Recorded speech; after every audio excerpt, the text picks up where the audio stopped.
Y ya estamos con un nuevo programa Contrarreloj, ahora por Canal Mente Patriota, en vivo y en directo, estimados amigos. En esta oportunidad vamos a tener una interesante entrevista, un análisis en general con Marcos Clark, que ya lo tenemos en pantalla, y luego se nos incorpora también Roberto Salazar, un economista ecuatoriano de excelente nivel. Bienvenido, Marcos, gusto de saludarte.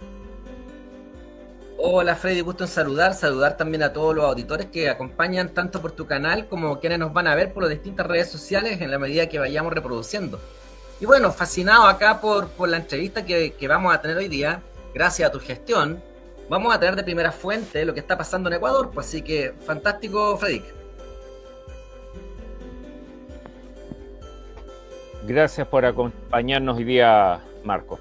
En realidad, oye, el tema de Ecuador, tú tendrás los resultados de las parciales de las elecciones que pasaron a segunda vuelta. Quedó el presidente en ejercicio, Daniel Noboa, y Luisa González también, que representa a la izquierda. En realidad los dos son de izquierda en este caso, porque la, el Daniel Noboa es más bien de la izquierda socialista, una izquierda moderada, una izquierda como de los viejos tiempos acá, de la Concertación, una cosa así. Y Luisa González, por el contrario, es una izquierda mucho más radical. Y ahí se han visto enfrentados. Y fíjate tú que la diferencia que tienen entre ellos, Marco, no pasa de un punto y medio. Fueron 49 y tanto contra 50 y tanto. Entonces están muy cercanos y las mediciones que se han hecho ahí se ponen medias pesadas, ¿no? En realidad una incertidumbre bastante fuerte. ¿Cómo ves tú el proceso que se ha desarrollado ya?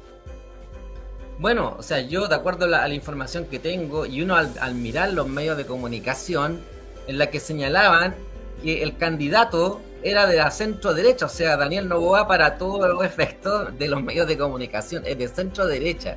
Entonces, aquí nos cae en cierto grado lo que vivimos en Chile. ¿Será que si efectivamente él ganara en Ecuador, sería que ganara el mal menor? Y esa es una pregunta que uno puede hacérsela en todos su derecho, como también hacia los auditores, plantearles esa pregunta. O a ti, Freddy, ¿será eso o no? Si es que gana. Lo que pasa ahí es que yo conversaba con Roberto en la mañana cuando estábamos haciendo un programa en vivo también de los análisis de esto. Y ocurre que Daniel Noboa tiene una característica bastante curiosa, y fíjate que a mí me recuerda a los inicios del presidente Nayib Bukele, porque ocurre que él, la, a ver, para controlar los temas que hay hoy día en un país con la situación como Ecuador o como otros muchos países, lo que se requiere es realmente carácter, es actitud. Y resulta que él ha mostrado la fortaleza de respaldar a sus Fuerzas Armadas, a la policía, ¿cierto? Presionar al sistema judicial ecuatoriano, llevándolo justamente a un camino que es de recuperación del Estado de Derecho. Y esa situación, obviamente, a la izquierda radical no le agrada para nada, a los terroristas, los narcotraficantes que pululan tanto en las fronteras de Ecuador. Evidentemente que la situación los pone medio inquietos. Entonces, claro, ellos ven de una u otra manera como que Daniel Noboa como que se está yendo un poquito hacia la derecha en ese tema, ves tú, de concepto de administración, pero yo lo veo nada más que es una recuperación del Estado de Derecho tal como hizo Nayib Bukele en su momento. Y para allá creo yo que va la cosa. Si gana, yo creo que el destino de Ecuador puede cambiar, fíjate, porque va a ser un espaldarazo muy grande, sobre todo ahora que está eh, Nayib Bukele, Salvador, Donald Trump, cierto que está mirando con buenos ojos lo que ocurre en Ecuador, pero vamos a esperar el resultado que viene en abril. Y también desde Argentina puede recibir un espaldarazo bastante fuerte. ¿Y por qué no un efecto dominó? ¿Qué te parece a ti eso? O sea, si lo planteas de esa forma, Freddy, tienes toda la razón, porque en el fondo, si va a estar el país de Ecuador rodeado dentro del continente americano, con una Argentina que tiene a Javier Milei recién electo, totalmente aplicando leyes que benefician al propio país de Argentina en contra de lo que estamos luchando también acá en Chile, que es el globalismo. Lo mismo que está viviendo Nayib Bukele en El Salvador, que sus enemigos también es el globalismo. O sea, por mucho que él tiene su país ordenado, por mucho que él mantiene el país en regla, combatiendo, ¿no es cierto?, la delincuencia, el narcoterrorismo, mete a las personas a las cárceles sin mayor escrúpulo, y eso es bueno, porque la gente que está haciendo daño tiene que ser encarcelada, si está cometiendo delitos y atroces más aún, tiene que ser encarcelada, pero él, ¿qué es lo que pasa? Que a Bukele lo acusan desde los organismos internacionales, los derechos humanos, entonces dicen que, y entran con la misma lógica de siempre, que también entran acá en Chile, y probablemente en Ecuador. Claro, o sea, en el fondo, los presidentes cuando ven a estos organismos internacionales que tienen injerencia y empiezan a tomar decisiones, o a influir más bien en un país, claramente que un presidente por sí solo se va a dejar llevar, pero como tú lo señalas, y ves que hay un Javier Milei, que está saliendo un Donald Trump, entonces él se va a sentir más empoderado, esa es la palabra, más empoderada de llegar y tomar las decisiones. Si tiene el perfil, como tú señalas, de Bukele, entonces lo va a hacer. Quizás si no hubiese salido Trump, si no hubiese salido Milei, a lo mejor hubiese caído en esta lógica que planteaba en un inicio de un mal menor. Pero como tiene ahora este giro que está dando el mundo, giro hacia la derecha, entonces yo creo que con mayor razón también nos conviene a nosotros como país Chile que salga una persona que por lo menos los medios de comunicación dicen que es de centro derecha, como lo es Daniel Noboa, pero que tú señalas que tiene un idealismo quizá antiguo de izquierda, pero a nosotros nos vendría bien este avance, digamos, para ir tiñendo el continente de azul nuevamente y no de rojo marxista. Sí, esa es la idea, pues, de ir cambiando los colores en el mapa político y evidentemente que estamos, yo diría que con una cierta ansiedad de que esto empiece a revertirse. Mira, ya tenemos, se nos incorpora al escenario entonces Roberto Salazar, como le decía, un economista ecuatoriano de primer orden, nivel mundial. Hola Roberto, ¿cómo estás? Gusto saludarte. ¿Qué dicen? ¿Cómo están? Qué gustazo. Igualmente, Marco. Un gusto saludar, Roberto. Gusto en verte nuevamente, después de haber tenido la oportunidad de haberte escuchado en el foro de Chillán, actividad que también desarrolló nuestro querido Freddy Blanc. Así que un gusto, Roberto. Oye, un placer realmente verles tanto tiempo, Marcos, y siempre un gustazo, Freddy. Saludos a todos. En vivo estamos, ¿no? Sí, estamos en vivo ya. Oye, conversábamos con Marco adelantando tu presencia, lo que estaba ocurriendo en Ecuador, pues, y conversábamos lo que estuvimos más o menos tocando los temas en la mañana, y veíamos cuáles eran justamente la visión que teníamos nosotros respecto de la irrupción de Daniel Noboa en esto, que yo no sé, yo le encuentro un cierto parecido con Nayib Bukele en sus inicios, porque también tenía su corriente política, pero tomó actitud y carácter y transformó la cosa en algo que la izquierda no se lo esperaba a lo mejor. ¿Cómo has visto tú ese proceso, Roberto? ¿Crees que hay algo como eso también o no? Yo creo que cada país es diferente, pero sin duda hay una afinidad, ¿no?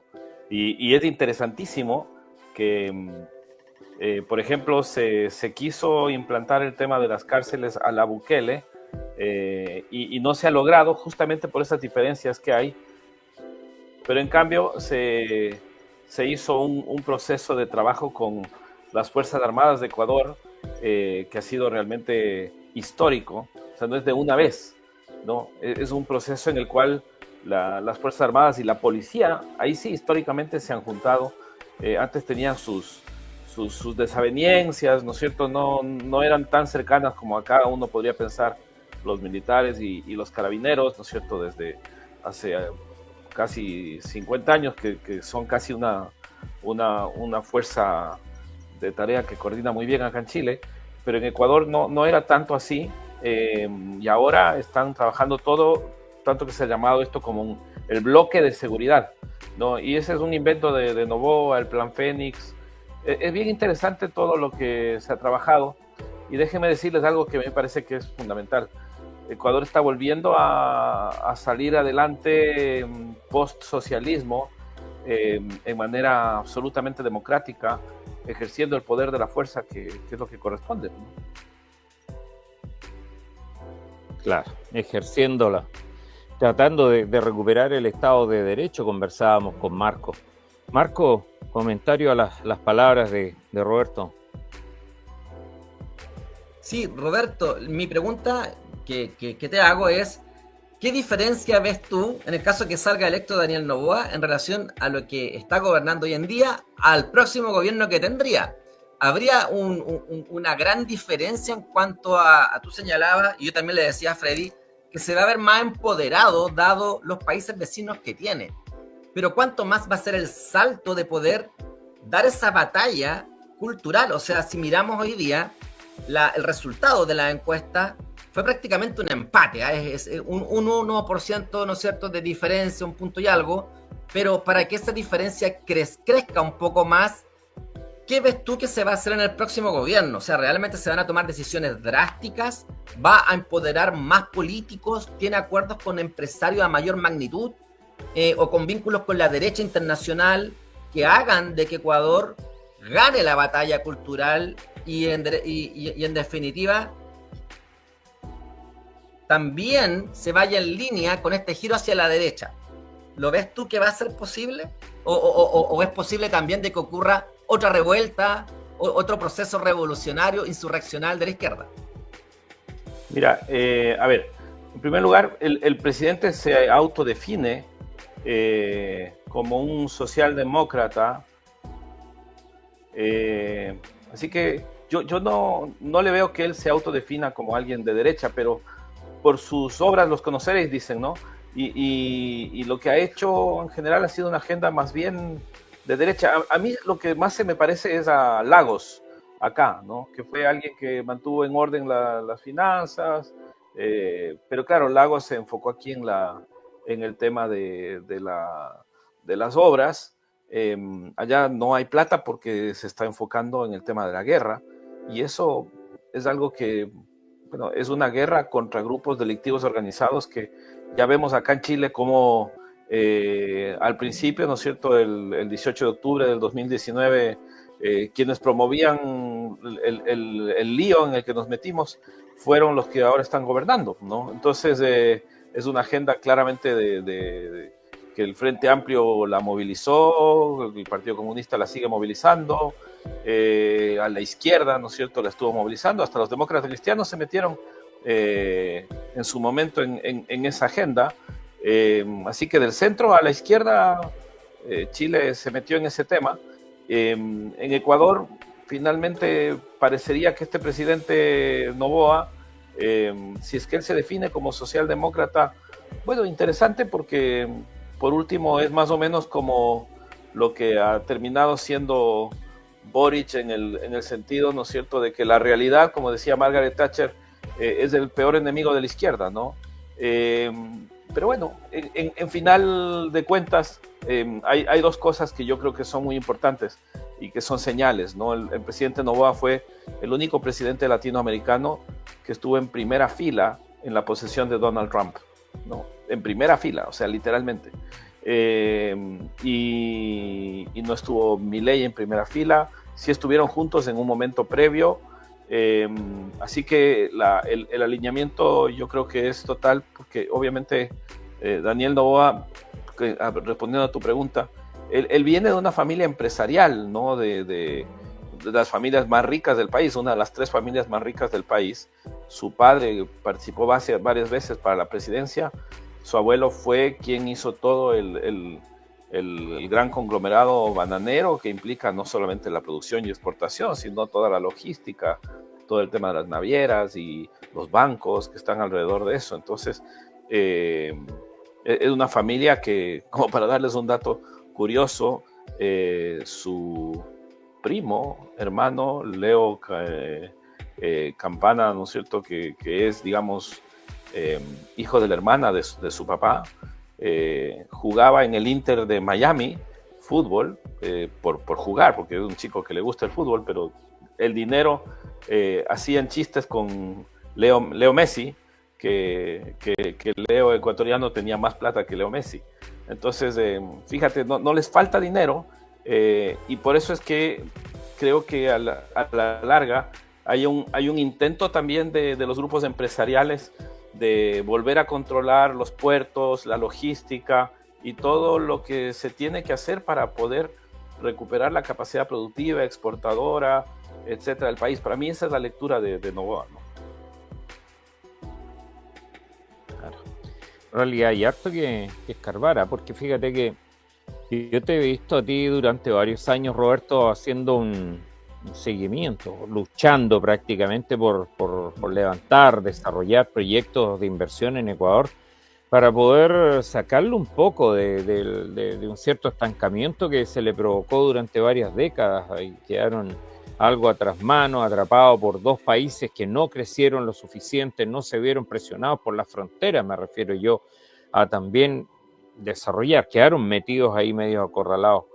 Pero yo no sé, fíjate, cuál será el destino de Ecuador en este caso, si vemos que en un eventual triunfo de Daniel Noboa, ¿cierto?, con la relación que va a tener con Estados Unidos versus lo que tendría esa misma relación con Estados Unidos en el caso que sea electa Luisa González. Yo creo que obviamente algo va a marcar, no da lo mismo, y ahí volvemos a la vieja frase, no da lo mismo por quién votar. No. ¿Estará el pueblo ecuatoriano capacitado como para captar la diferencia? Mira, hacíamos un análisis, ¿no?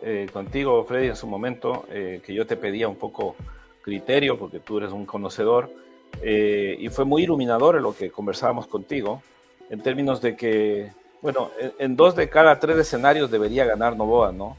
Y un fundamento duro de política real que hay ahí atrás de esto, es que básicamente, por ejemplo, Noboa, cuando empezó la guerra contra los grupos delincuenciales organizados, llámese narco, llámese mafias, él recibió un convenio de apoyo de Estados Unidos por 5 años, ¿ya? Es decir, él tenía que gobernar un año, que es lo que está gobernando ahora, porque es un gobierno interino después de la muerte cruzada. Recuerden que estaba el presidente Guillermo Lasso, que era de derecha, y hubo una especie como de intentona de golpe de Estado desde la izquierda en Ecuador, y tampoco ayudó mucho la forma de gobernar de Lasso. Entonces Lasso al final optó por hacer algo que es parecido a lo que hizo el Papa Benedicto XVI en el Vaticano, ¿no? O sea, hizo una cuestión con la cual se clonó, y bueno, y el clon terminó siendo elegido democráticamente Noboa, pero siendo muy diferente de Lasso, una cosa muy extraña, y entró a hacer lo que correspondía, que era enfrentar, digamos, sin dilaciones y sin miramientos el problema, ¿ya? O sea, tomó el toro por los cuernos, y Estados Unidos le dio ese apoyo por 5 años. ¿Por qué? Porque desde el primer día se planteó el tema de un potencial gobierno de 10 años. Y esto es una cosa curiosa, porque en la Constitución ecuatoriana, cuando se produce esta muerte cruzada, el gobierno que entra como interino no cuenta como un gobierno para la reelección inmediata, que solamente puede ser una vez, ¿ya? Entonces son este año y algo más, y luego entra esta elección, ya serían 5, y si es que después puede ser reelecto, tendríamos casi 10 años, que es equivalente al tiempo que gobernó Correa el Ecuador entre el 2007 y el 2017, ¿no? Y claro, lo que ha pasado en el país durante esos 10 años de socialismo no es menor. Recordemos todo lo que pasó aquí en Chile con 3 años de socialismo del año 70 al 73, sí, que tocó trabajar, ¿no es cierto?, de 73 al 90 para recuperar, ¿no es cierto?, la institucionalidad, y luego ya en la democracia se siguió con el modelo, pero en Ecuador se ha hecho mucho más rápido el tema, y democráticamente, absolutamente democráticamente, este tema con una perspectiva que yo creo que es interesante, y que el indicador más claro de eso es el riesgo país, en el cual Ecuador estaba siempre medio como en paralelo con Argentina, y ahora también. Entonces, lo que ha hecho Milei ha bajado el riesgo país de Argentina, lo que ha hecho Noboa ha bajado el riesgo país de Ecuador, tanto que en este momento la tasa neta de riesgo de los bonos ecuatorianos ya es cero, ¿no? Es decir, ya te pagan 9 o 10% y el riesgo país anda por ahí, por 9 o 10 puntos, ¿no es cierto?, base, ¿no? Entonces, es como muy interesante porque generalmente solamente tenías gente que compraba bonos de Ecuador que sean apostadores o que tengan muchas conexiones con el gobierno, lo cual no es una cuestión muy sana que se diga, y por eso es que las clasificaciones de riesgo de Ecuador estaban en torno al C, mientras que acá en Chile están en torno al A, ¿no? Pero se ve, ¿no es cierto?, una caída sólida del tema.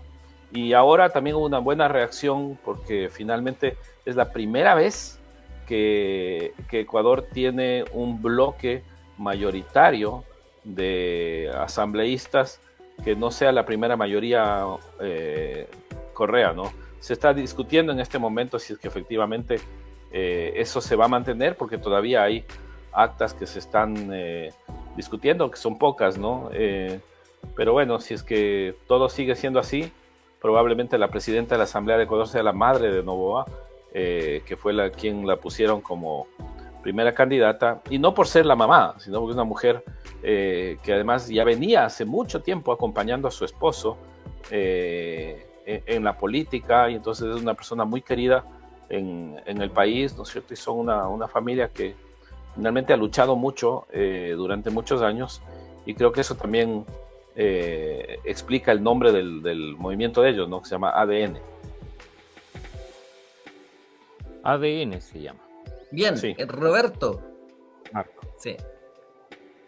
Dígame. Roberto, te estaba escuchando atentamente y una palabra me llamó la atención, el riesgo país, que es algo que les preocupa obviamente que a todo presidente, a todo economista, ¿ah?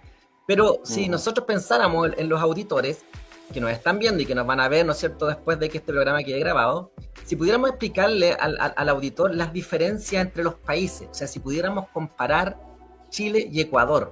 ¿Por qué? Porque si nos remontamos décadas atrás, podríamos hablar, por ejemplo, que el Pacífico estaba dominando la derecha, ¿eh? No así la parte atlántica de América.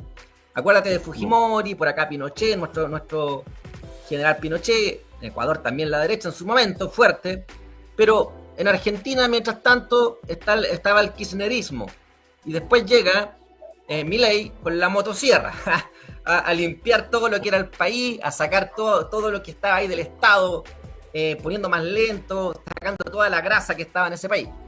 Pero si hiciéramos la analogía Ecuador-Chile, acá en nuestro país, en Chile, vemos que en cierto grado el globalismo, por no decir los organismos internacionales, han ido poblando con una ideología progresista, woke, de izquierda, ha ido poblando las entidades del Poder Judicial, las universidades, y así ha ido tomando cierto protagonismo en las instituciones como para ir llevando nuestro país, yo digo al abismo, refiriéndome a que estamos perdiendo la parte valórica de nuestro país, nuestras tradiciones. Entonces ahí viene la pregunta, Roberto, en Ecuador, ¿qué tan evolucionado está lo que nosotros vivimos, incluido el proceso insurreccional? ¿Cuánto es la diferencia como para que el auditor pueda entender en qué proceso se encuentra hoy en día y si es que realmente está la salvación con Daniel Noboa, así como en Chile estamos pensando en Johannes Kaiser?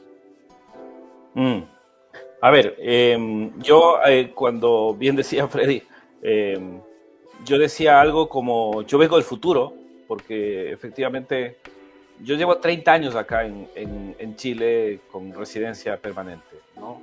Pero tuve idas y vueltas a Ecuador porque tuve funciones públicas como asesor del presidente e hicimos el tema de la dolarización y además manejamos una estrategia nacional de reducción de la pobreza muy exitosa, la verdad, crecimos casi al 8% y redujimos la pobreza a la mitad. Entonces, esos fueron mis años en la cosa pública, consolidando la dolarización que se hizo hace 25 años, en el año 2000. Y claro, en ese interín, ¿no es cierto? Yo he estado acá y allá con mi empresa y con aquí y mi empresa allá. Y entonces siempre he estado mirando el país hasta que, bueno, cuando ya terminamos de desarrollar ciertas tecnologías, nosotros ya movimos todo el corporativo de la empresa hacia Chile y por eso es que a mí me golpeó fortísimo lo que pasó en el 2019, porque nosotros en el 2017 nos compramos el cuento esto de que Chile iba a ser el primer país desarrollado de América Latina y que iba a ser el país plataforma para todos los demás, y creo que lo sigue siendo, ojo. Yo iba al Chile Day en Londres con empresarios y los ingleses con quienes habíamos trabajado desde muchos años decían, al fin Chile entendió que tiene que mirarse efectivamente como un país plataforma y tienen que traer a los restos de países de la región y no verlos como un mal barrio, sino verlo como sus socios para ganar escala. Porque, claro, yo hacía una cuenta, por ejemplo, de inversión extranjera directa. Los de Estados Unidos mexicanos y los de Estados Unidos del Brasil tienen Brasil y México sumados y dividido para 2, la misma inversión que tendríamos los de Estados Unidos andinos, incluyendo todos los países por los que pasa la cordillera de los Andes. Argentina, Chile el más grande, Perú, ¿no es cierto?, Ecuador, Bolivia, Colombia, Venezuela y Panamá. Y ojo, o sea, los Estados Unidos mexicanos son enormes, pero porque están unidos y son varios estados. Los Estados Unidos de Brasil también son varios estados. En Argentina tenemos federalismo, pero, o sea, pensemos, ¿no es cierto? Chile tiene 18 millones de habitantes más o menos, Ecuador tiene 18 millones de habitantes más o menos. Entonces, no hacemos mucho con 18 millones de habitantes. Y esa es una de las razones por las cuales esta guerra cultural, si vamos solos, no la vamos a poder ganar. ¿Ya? Porque, en cambio, el narco, por ejemplo, maneja una organización multinacional, ¿no es cierto?, incluso transatlántica, con la cual, digamos, tu ejército, por más grande, más organizado, más financiado y entrenado que esté, no va a poder hacerlo. Por eso es que Noboa se alía con Estados Unidos, pero también tiene que aliarse con Chile con Ecuador y Estados Unidos, y ese más o menos es hacia donde tú lo vas llevando, y por eso es que también es valiosísimo lo que pasó en Argentina, ¿no? Porque Argentina, Ecuador, Estados Unidos en este momento, junto con El Salvador, ya se conforma un eje. Y si es que llega Johannes Kaiser, que es lo que todos esperamos, tendríamos entonces un eje pacífico muy parecido a lo que fue en los años 70 el equilibrio con Estados Unidos, con Reagan, Chile con Pinochet, ¿no es cierto?, Argentina con Videla, Ecuador también, ¿no es cierto?, tuvo unas dictablandas, dijimos allá, no fueron dictaduras, y Ecuador era una isla de paz, y estábamos rodeados por Colombia y Perú, a propósito de lo que decía Freddy, pero Colombia tenía todo el problema del M-19, tenía Sendero Luminoso, ¿no? Entonces, Ecuador, en cambio, era un lugar que estaba lleno de inversiones y de temas, e incluso cuando Chile, antes de los años de 90, nosotros en Ecuador recibimos a muchísimos amigos chilenos que estudiaron secundaria, media, allá en Ecuador, amigos que hicieron empresa, el presidente de la Cámara Chilena, varios amigos empresarios que hicieron sus fortunas en Ecuador, porque Ecuador, con el petróleo que tenía, con la minería que además tiene, Ecuador tiene las mismas reservas mineras que tiene Chile en cobre, pero no se ha explotado porque no se ha logrado resolver estos temas de gobernanza, pero tiene todo Ecuador como para salir adelante, y ahí es donde nos hemos estado enfocando, ¿no? Entonces, toda la capacidad empresarial que tiene Chile, toda la capacidad institucional que tiene Chile, toda la capacidad de leyes y de orden, hacen que el riesgo país de Chile esté en la quinta parte del que está Ecuador, ¿ya? Y obviamente el riesgo país en Estados Unidos, que es el marcador, es 0. O sea, es lo que rinden los bonos de Estados Unidos. En Chile tienes que añadirle 2 puntitos, en Ecuador tienes que añadirle 10 puntitos para que sean competitivos, ¿ya? Entonces, ese es un poco la carrera, ¿no? Perú también está más o menos al mismo nivel casi de riesgo país que Chile, porque Perú sí hizo, ¿no es cierto?, en su momento las reformas estructurales, como se decía antes, que había que hacer, ¿no es cierto?, siguiendo mucho el modelo chileno. En Ecuador nosotros, quizá por la riqueza propia del país, nos dimos el lujo de demorarnos mucho en las reformas, por ejemplo, la reforma de pensiones, que sí se hizo en Colombia, que se hizo en Bolivia, que sí se hizo en Perú, a la chilena. En Ecuador nunca se llegó a hacer, ¿ya? Y eso es un tema que no te da una profundidad del mercado de capitales, y hay una serie de elementos que en la historia tienen que irse articulando, ¿no? Pero yo estoy convencido de que finalmente hay un solo camino, que es el camino del Reaganomics que se dio en ese tiempo, o de lo que bien dice Milei, ¿no es cierto?, que es todo las teorías minarquistas, ¿no es cierto?, anarcocapitalistas, en las cuales tú no dependes del Estado, y por eso se llaman anarcocapitalistas, ¿no? Porque no es una economía social de mercado que depende en lo social del Estado, sino que es una economía que funciona por sí misma de manera anárquica, como es el principio del mercado, en el que tú no le pones reglas y en el que le vas liberando no solamente de los pesos y las cargas del presupuesto del Estado, de los impuestos, sino que además le quitas muchas sobreregulaciones. Y ahí está el milagro que está haciendo Milei, y yo creo que Ecuador, si es que Noboa gana, creo que va para ese camino, porque además, si Milei quiere dolarizar, bueno, Ecuador dolarizó hace 25 años. Nosotros ya hicimos toda esa tarea de consolidar al dólar como nuestra moneda, y lo que necesitamos nosotros más bien es que sigamos el modelo que tiene Chile y que le hace poder tener la UF como un marcador referencial. Nosotros tenemos el dólar como un marcador referencial, pero sí necesitamos generar esta situación en la cual los grupos que han mantenido el poder a través del Estado después del socialismo vayan desapareciendo, y para eso se necesita que la gente ya vaya dejando de lado las ideas. Entonces, esto que estamos haciendo nosotros, que es la batalla cultural desde hace rato, es algo que nos sirve muchísimo conversar entre Chile y Ecuador, porque nos ven las dos audiencias. Yo tengo esto súper medido. Nos siguen principalmente en Chile, en Ecuador, en Estados Unidos y en Argentina, en ese orden, ¿ya? Así que cuando uno emite noticias sobre Ecuador, es curioso cómo ya se tiene una audiencia en estos 4 países, seguidos de otros, ¿no? Colombia, Perú, etcétera.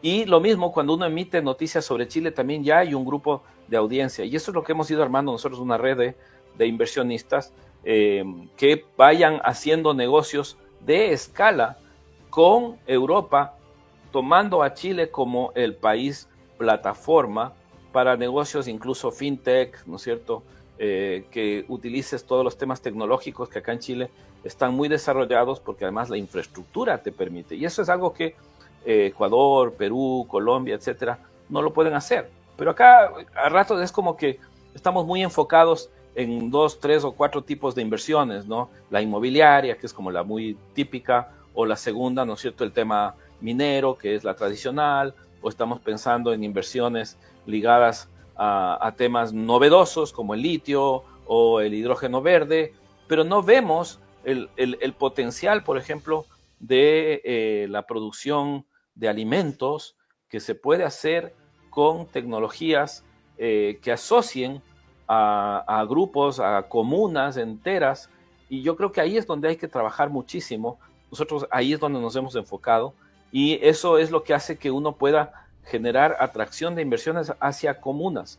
Pensemos nosotros, por ejemplo, en Singapur, ¿ya? Singapur es una ciudad-estado, y ellos se dieron cuenta hace rato de ese tema, y allí, ¿no es cierto?, ellos recibieron muchísima inversión. Es más o menos lo que ha hecho Nayib Bukele también, que es, o lo que ha hecho Uruguay, acá cerca, ¿no? Porque Uruguay tiene 3 millones de habitantes, o sea, básicamente es más pequeño que Santiago, ¿no es cierto?, incluso más pequeño que Quito. Entonces, es casi una ciudad-estado que puede organizarse, y allí entonces tú puedes si armas un esquema de descentralización como el que se armó acá en Chile, con mucho éxito en educación, en salud, en los permisos de circulación, etcétera, le das poder a las comunas, entonces básicamente vas a poder recibir mucha más inversión. Eso es lo que tiene Chile, el Perú le copió, Ecuador está avanzando muy fuerte en eso, junto con los pueblos indígenas, y yo siempre digo que en eso Ecuador, junto con la dolarización, va muchísimo más avanzado que Chile y que Argentina misma, porque nosotros tenemos unos pueblos indígenas que son organizados y que finalmente con ellos uno puede hacer, y estamos haciendo negocios junto a empresarios europeos y tomando como base plataforma Chile, ¿no? Entonces, creo que ahí es donde el riesgo país ya deja de ser tan relevante, porque entras más bien al riesgo territorial, ¿no? No es lo mismo que inviertas en Maipú que inviertas en Las Condes, no es lo mismo que inviertas, ¿no es cierto?, qué sé yo, en la Florida, que inviertas en Lo Barnechea, ¿no es cierto? Y eso es un poco lo que finalmente tenemos que ir pensando en cómo conectamos San Isidro o cómo conectamos Lo Barnechea, ¿no es cierto? Cómo conectamos también las otras comunas que tienen otro tipo de inversiones, ¿no? Hablando de Puente Alto, ¿no es cierto?, etcétera, y cómo se va peleando también el poder de las alcaldías. Recordemos otra cosa, y es que las alcaldías es el primer lugar donde atacan los narcos en América Latina, porque ahí hay platas del Estado que si tú las controlas, tienes maneras de blanquear el dinero, ¿no? Por eso es que veíamos nosotros en Colombia las muertes de alcaldes, veíamos en México las muertes de alcaldes, hemos visto en Ecuador las muertes de alcaldes, y acá también se notan, ¿no es cierto?, las acciones. Entonces, sumar fuerzas dentro de la derecha con alguien como Rodolfo Carter, ¿no es cierto?, y otra gente que ha estado impulsando, es importante, ¿no? A mí me dio mucha pena cuando Iván Poduje, por ejemplo, perdió las elecciones ¿no es cierto?, en la quinta región, porque yo creo que él, en Viña, él hubiera sido, ¿no es cierto?, un estupendo alcalde, pero también me dio mucha alegría cuando Desbordes ganó, ¿no es cierto?, y se recuperó Santiago Centro. Entonces, esa pelea me parece que es la que uno tiene que ir dando, y ahí no podemos perder, ¿no?, de la historia y de la filosofía de un Jaime Guzmán, ¿no?, que él fue también quien planteó las cosas con mucha claridad, y bueno, claro, como yo tengo tanta formación, cariño, por todo este proceso de Chile, yo también en Ecuador he impulsado muchos temas, y con la administradora de inversiones que tenemos acá en Chile, estamos trabajándolo también en Perú, ¿no?, o en Colombia, porque esto hay que pelearlo no solamente con las armas, sino también con la economía, y ese es, creo que, el tema principal. Exacto. Marco. Bastante esperanzador escucharte, Roberto, del punto de vista para el continente, o sea, escuchar de tus palabras el análisis certero, resaltando que Ecuador tiene sectores productivos que tienen plena expansión, ¿no es cierto?, desde el punto de vista que esto es como las acciones. Si uno habla de un proyecto futuro y la acción se dispara hacia arriba siempre y cuando tenga el argumento y el sustento y los estudios, esto es como lo mismo. Entonces, es esperanzador escuchar que tú digas que Ecuador está sólido y que Chile era un país pujante y Ecuador lo pasó desde el punto de vista económico, sobre todo en un área tan importante como el área de servicios. En el área tecnológica intangible, Perú le sacó ventajas, pero lejos a Chile desde el punto de vista de que incluso tiene estos eventos del Summit Perú, que son titánicos desde el punto de vista de la tecnología, que es lo que hoy día en cierto grado gravita la economía, y tú puedes ver hoy día, ¿no es cierto?, como X, antes Twitter, como Facebook, como YouTube, hoy día son las grandes empresas a nivel mundial. Entonces, escuchar de que Ecuador está sólido y ver la posibilidad cierta, y yo creo que va a ganar y que sea así Daniel Noboa, entonces para el continente es fantástico, porque cuando un país cae bajo la izquierda, el comunismo, es como que tu casa de al lado se está incendiando, si lo miramos territorialmente como país. Entonces, si tú tienes 3 casas, las 3 casas se están incendiando, es muy probable que tu país también se queme. Pero aquí está pasando lo contrario, pues aquí estamos viendo que los países hoy día están apagando esos incendios y es más, están mejor robustos y preparados de cara al futuro desde el punto de vista económico y dando la batalla cultural. Así que fantástico, Roberto, y ahora me gustaría escuchar a Freddy, que le quité un poco de su tiempo, ¿no es cierto?, en esta entrevista. No, sí. El programa es de los tres, Marco, así que nunca te preocupes de eso. Yo encantado de escucharlos a ambos acá. Roberto, mira, hay una pregunta de Gloria Quesada, que dice: ¿el índice de desarrollo per cápita en Ecuador ha logrado mejorar la vida cotidiana de sus ciudadanos? ¿Qué tanto cambió la vida de los ecuatorianos con esta dolarización y supuestamente una mejor ingreso per cápita? Mira, excelente pregunta y saludos a Gloria, qué lindo leerle. A ver, yo voy a decir algo que siempre lo mencionaba cuando hicimos la dolarización y cuando se consolidó la dolarización. Yo tenía una empleada doméstica que era de una zona cercana a Quito y ella básicamente vivía de su trabajo y no podía emprender, no podía hacer nada y sus hijos dependían de lo que ella y su esposo puedan levantar como trabajadores, ¿no? ¿Qué pasó con la dolarización? Que se cortó la inflación, ¿ya? Que hacía que su salario nominal, al licuarse por la inflación, termina en un salario real que era descendente, ¿ya? Y por más que uno aumentaba, la inflación iba más rápido. Nosotros llegamos a dolarizar con una inflación cercana al 100%.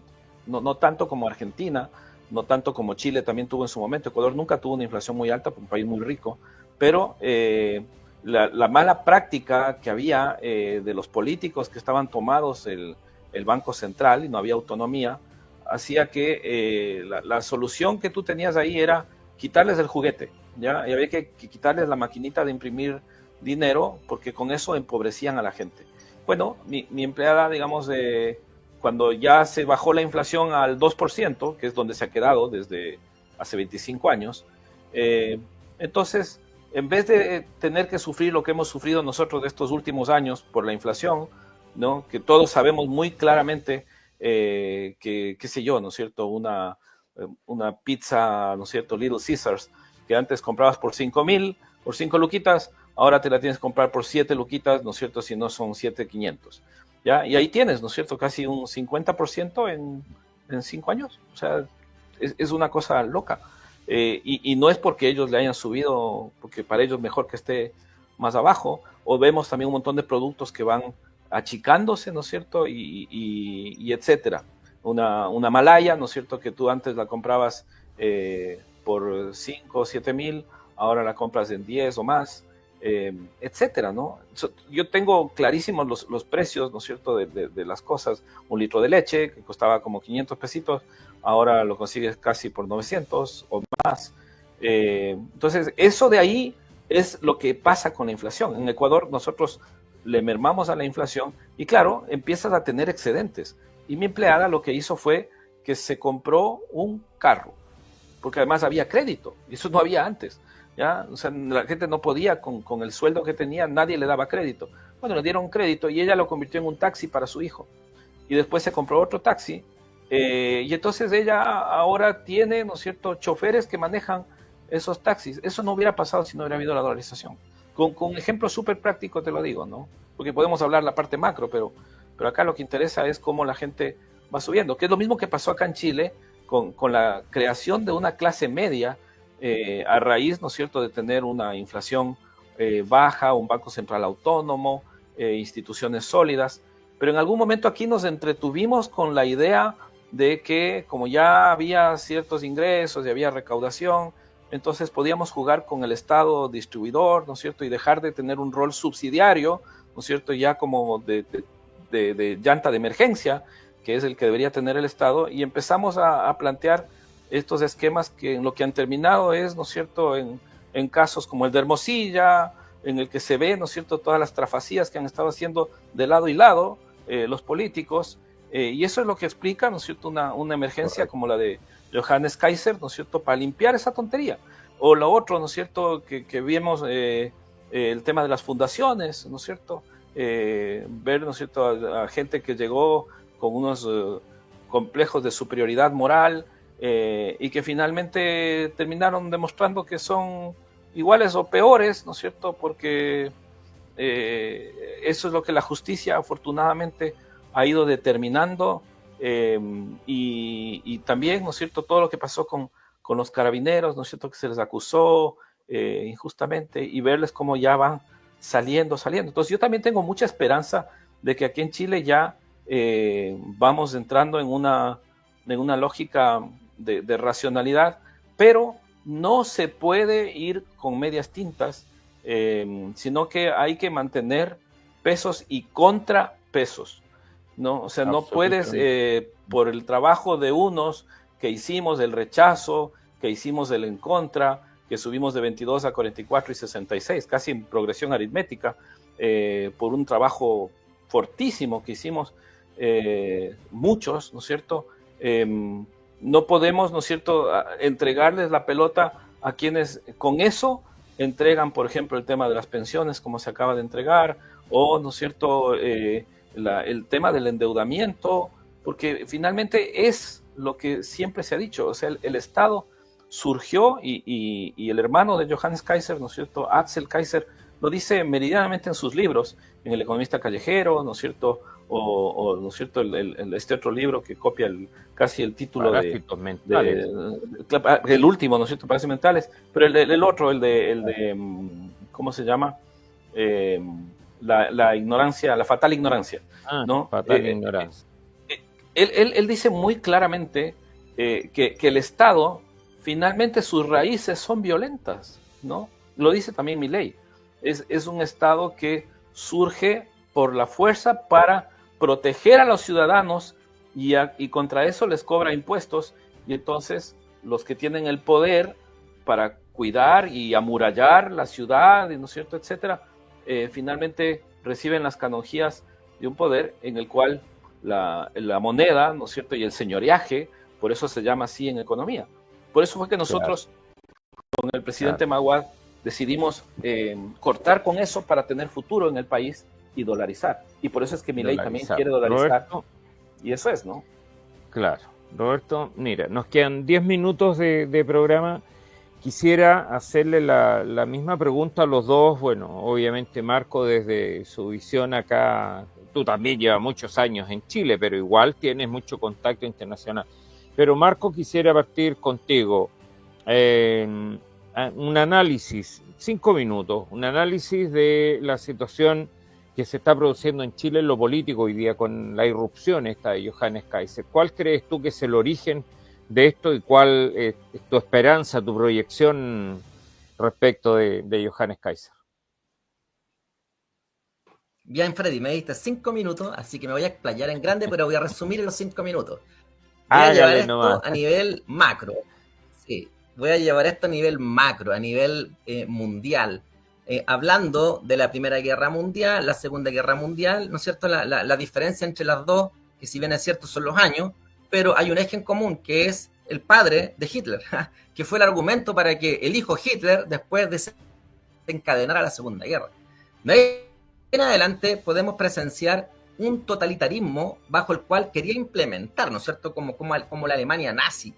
Y de ahí en adelante se produce lo que se llama la Guerra Fría, dentro de lo cual es cuando nace este organismo, la ONU, nace esta organización internacional bajo la cual, ¿no es cierto?, unas personas, digamos, de ideología marxista, totalitarista, empiezan a copar estos organismos internacionales, donde empiezan a pensar ideas donde los países podrían donar dinero y ser parte de esta organización. Después de esta organización nacen otras, nace el Foro Económico Mundial y empiezan a nacer otros organismos, otras alianzas. Si empezamos a avanzar en el tiempo, después nace el Foro Sao Paulo, porque los países también empiezan a conversar entre ellos. Después nace el Foro de Davos, donde se empiezan a juntar empresarios con políticos. Y es ahí donde hay que parar las alertas, porque cuando se empiezan a juntar los políticos con los empresarios hambrientos de poder, no es que yo esté mal en contra de los empresarios, y a mí me gusta el emprendimiento, me gusta la innovación. Pero cuando tú ves elites, empresas farmacéuticas que dieron origen, ¿no es cierto?, a lo que pasó en China, que fue un accidente, dicen, pero que uno sabe que no fue un accidente, que trae que después nosotros estemos como país y todos los países del mundo en cuarentenas. Cuando tú empiezas a ver la censura de las empresas tecnológicas, es que entonces tú dices algo está pasando en el mundo, no solamente en los países. Y cuando yo hablaba de la Guerra Fría, tú podías decir capitalismo Estados Unidos versus comunismo Rusia, Unión Soviética en ese entonces, o China. Sin embargo, tanto Putin como Donald Trump, ambos defienden sus países. Y es ahí donde tú ves que los presidentes están resguardando sus países frente a un monstruo más grande aún, y ese se llama globalismo. Ese globalismo es el que está atacando todos los países y bajo los cuales los ciudadanos era Donald Trump. Gracias en Estados Unidos, digamos, la balanza a favor de el pensamiento nuestro, que en cierto grado Roberto lo mencionaba, Jaime Guzmán en Chile. Esos principios valóricos que defienden la familia, que defienden, ¿no es cierto?, la creencia en Dios, que defienden, ¿no es cierto?, el espíritu emprendedor y la libertad, entonces en Estados Unidos se recupera. Lo mismo pasa en Argentina, lo mismo están pasando en todos los países. Y en Chile vemos como las garras globalistas empiezan a contaminar, digamos, la política, donde podemos ver hace poco, y aquí voy cerrando, hace poco, para ir cerrando así ya de forma grotesca, cuando se juntó Salaquet, en la casa de Salaquet, los empresarios, los políticos y los ministros del actual gobierno. Y cuando hablo de político, no hablo de derecha, hablo de la coalición de Chile Vamos. Entonces, ahí tenemos el mejor ejemplo de por qué aprobaron una reforma previsional que ahora se supone que va al Tribunal, ¿no es cierto?, Constitucional. Pero esa misma reforma ya fue rechazada por el ciudadano en el primer proceso, en el segundo proceso, y aún así los políticos, junto con los empresarios, tratan de sacarla adelante. Entonces, ese ataque que estamos vivenciando y que todo el ciudadano se está dando cuenta, el único que le hace frente es Johannes Kaiser.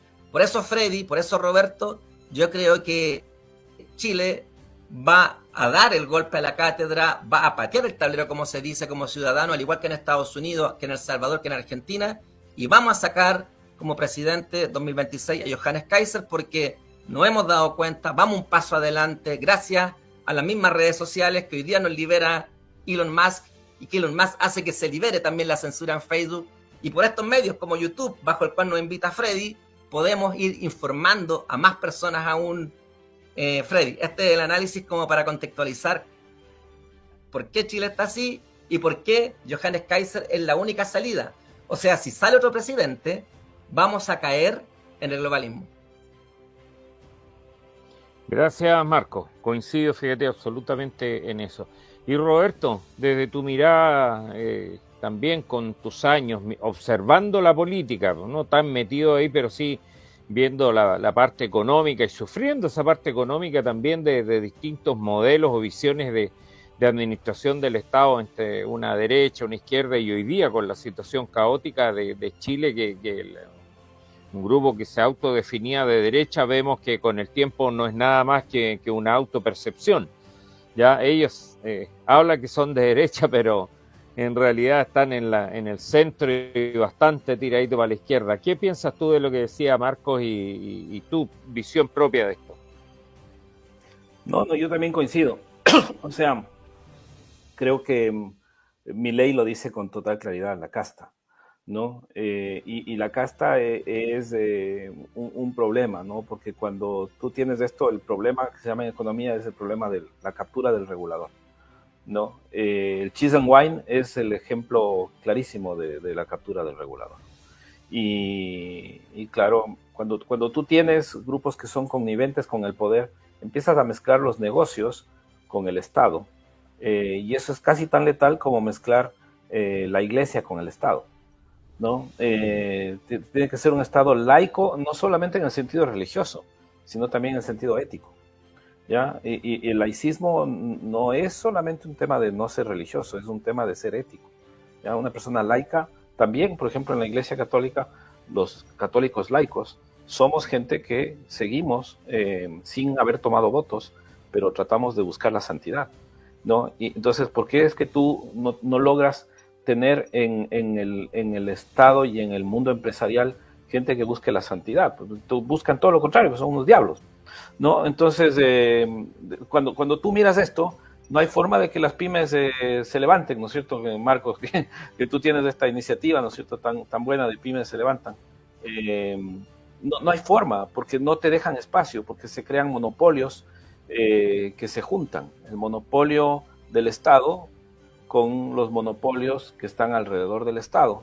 Y ahí es donde se acaba la innovación, se acaba el crecimiento y se acaban los países, se acaban las sociedades, porque la única solución es la violenta. Y ahí es donde a río revuelto ganan los pescadores, que son los que están siempre en el discurso contra la empresa, contra una serie de temas. Entonces, lo que tú necesitas es entrar, ¿no es cierto?, a recuperar los pilares de minimizar el tamaño del Estado. Si pudieras eliminarlo con la tecnología, yo creo que esa sería la gran apuesta que tenemos que hacer ahora. ¿Ya? Tú ves que, por ejemplo, todos los sindicatos de taxis, con todos los abusos que había antes, fueron eliminados por Uber, ¿no es cierto? O también muchos de los negocios que están alrededor de los autos, con todo el costo de los mantenimientos, los repuestos, que es, digamos, parte del negocio. Bueno, aparecen aplicaciones como Auto con W, ¿no es cierto?, que te van liberando, y eso es pura tecnología, ¿no? Entonces, Marcos bien decía el tema de las redes sociales, pero es más que las redes, es el tech, es el mundo tech, ¿no? Y ahora también vemos nosotros en el fintech y en el cripto también un surgimiento brutal. Nosotros vamos a sacar un activo digital que se llama URKU, URKU, que en quichua quiere decir montaña, para poder destrabar la transaccionalidad internacional global del carbón almacenado en las montañas altas de los Andes ecuatorianos, ¿no es cierto? Y tú tienes ahí, por ejemplo, qué sé yo, por tonelada, por hectárea de páramo, que se llama esto, tú tienes cerca de 200 toneladas de carbono, que si tú les pones a un precio de $7, anda calculando cuánta plata es, ¿ya?, por año. Y entonces los indígenas en este momento ven, y son nuestros socios, una posibilidad de asociarse con el mercado de capitales chileno, con capitalistas europeos a través de Chile, utilizando URKU para poder hacer la transaccionalidad y la trazabilidad, porque tú vas supervisando que ese carbono siga ahí a través de los satélites que tiene la NASA, ¿ya? Y eso te da data todo el momento. Y en ese momento, entonces tú tienes un mecanismo en el cual no está en redes sociales, pero está en redes tecnológicas y que te permite tener entonces activos digitales. Entonces todo el tema del mundo de los tokens, por ejemplo, está revolucionando el mundo, por ejemplo, del arte, de la cultura, y es allí donde nosotros podemos, con las herramientas empresariales, ganar la batalla cultural, ¿no? Porque finalmente si tú logras monetizar todos los activos de capitales que hay, capital simbólico, capital natural, capital financiero, obviamente, capital social, pero todo como capital, entonces tienes un resurgimiento del capitalismo, y eso es exactamente, como bien dice Marcos, lo que está pasando.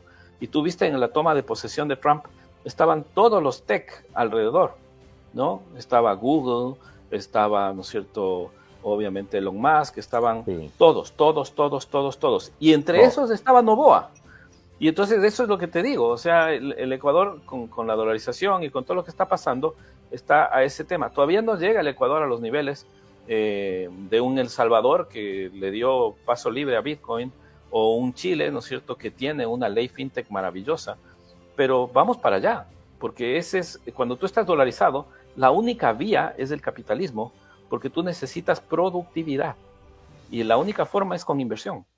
Entonces Chile, que lo sabía, como que se acomodó la gente en la clase media y se negó a ir a ser clase alta mundial. Entonces lo que tenemos que pensar nosotros también acá en Chile es que el capital humano es una de las riquezas mayores que tiene Chile, sus universidades.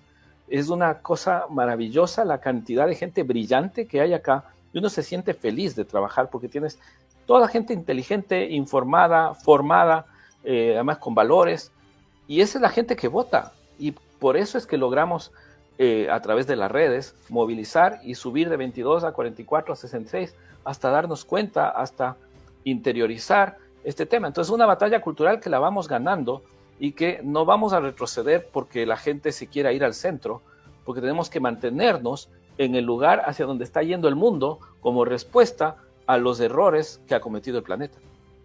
Así es, absolutamente cierto. Miren cómo se nos pasó la hora, muchachos, estamos justo en la hora de cierre. Marcos Clark, muchas gracias por haber acompañado hoy día al programa. Roberto, como siempre, espectaculares tus intervenciones. Vamos a continuar con una serie de programas de este tipo y de buen nivel para lo que necesitamos, que nuestros televidentes, nuestra gente se informe, amplíe su mirada, porque Chile es la esquina del córner, como digo yo, ya es la esquina del córner. La cancha es mucho más grande, abarca toda nuestra América Latina y para mí también la sociedad occidental con Europa incluida. Así que muchas gracias por estar en el programa Contrarreloj a través del canal Mente Patriota, hoy día martes ya tardecito 21:30. Un abrazo, bendiciones. Muchas gracias, Freddy. Muchas gracias, Roberto. Fue un placer haber estado acá compartiendo pantalla. Mismo, Marcos. Y despedirme de los auditores y decirles que trabajen fuerte por Johannes Kaiser. Tenemos todo el viento a favor, pero no hay que bajar los brazos, hay que seguir dando la batalla hasta el último día. Así es, y le vamos a dar las gracias también a Diana Petrescu, que se incorporó, también estaba atenta a Glorita, que nos acompañó hoy día todo el rato. Nos estamos viendo, queridos amigos, en otro programa. Apenas tengamos la oportunidad les vamos a estar avisando. Que estén bien, que descansen. Saludos. Chao, chao.